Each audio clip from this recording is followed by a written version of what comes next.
आज देश के इतिहास में एक और स्वर्णिम अध्याय जुड़ गया। सौराष्ट्र के तट पर स्थित श्री सोमनाथ मंदिर से सनातन का शंखनाद हुआ।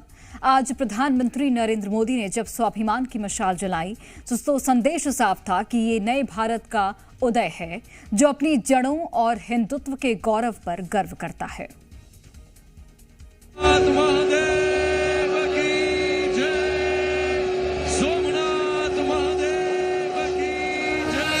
पंचनद्याः सरस्वतीमपि स्रोतसा कास्तानि संज्ञा एकाग्निहोत्रयोजने जातं प्रपद्यामि सद्यो जाताय। द्वादश ज्योतिर्लिंगों में प्रथम सोमनाथ भारत की समृद्धि और सनातन शक्ति का केंद्र रहा है, लेकिन इसी वैभव ने आक्रांताओं की आंखों में चुभन पैदा की।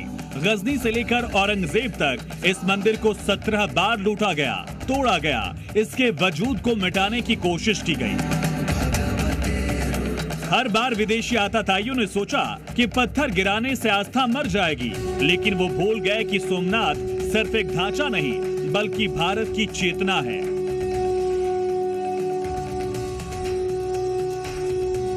नमः पार्वती पतये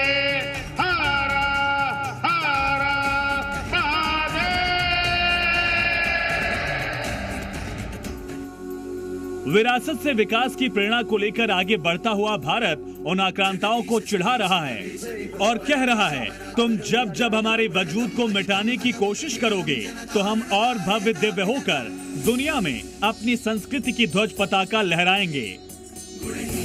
आज सोमनाथ मंदिर की स्वाभिमान यात्रा के 1000 साल पूरे हो रहे हैं।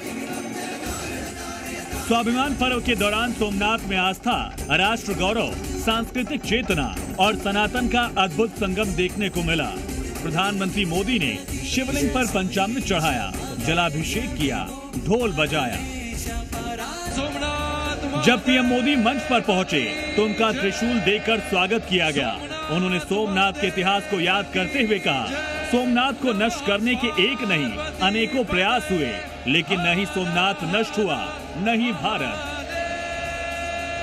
जैसे सोमनाथ को नष्ट करने के एक नहीं अनेकों प्रयास हुए, दुष्प्रयास हुए, उसी तरह विदेशी आक्रांताओं द्वारा कई सदियों तक भारत को खत्म करने की लगातार कोशिशें होती रही, लेकिन न सोमनाथ नष्ट हुआ और न ही भारत नष्ट हुआ।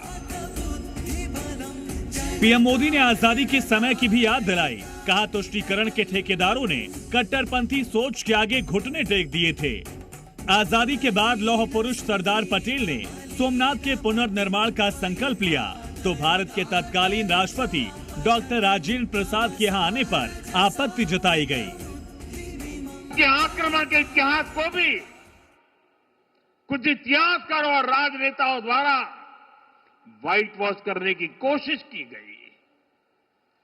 मजहबी उन्माद की मानसिकता को केवल साधारण लूट बताकर ढंकने के लिए किताबें लिखी गई। सोमनाथ मंदिर एक बार नहीं, बार बार तोड़ा गया। अगर सोमनाथ पर आक्रमण केवल आर्थिक लूट के लिए हुए होते तो 1000 साल पूर्व पहली बड़ी लूट के बाद रुक गए होते, लेकिन ऐसा नहीं हुआ। सोमनाथ के पवित्र विग्रह को तोड़ा गया।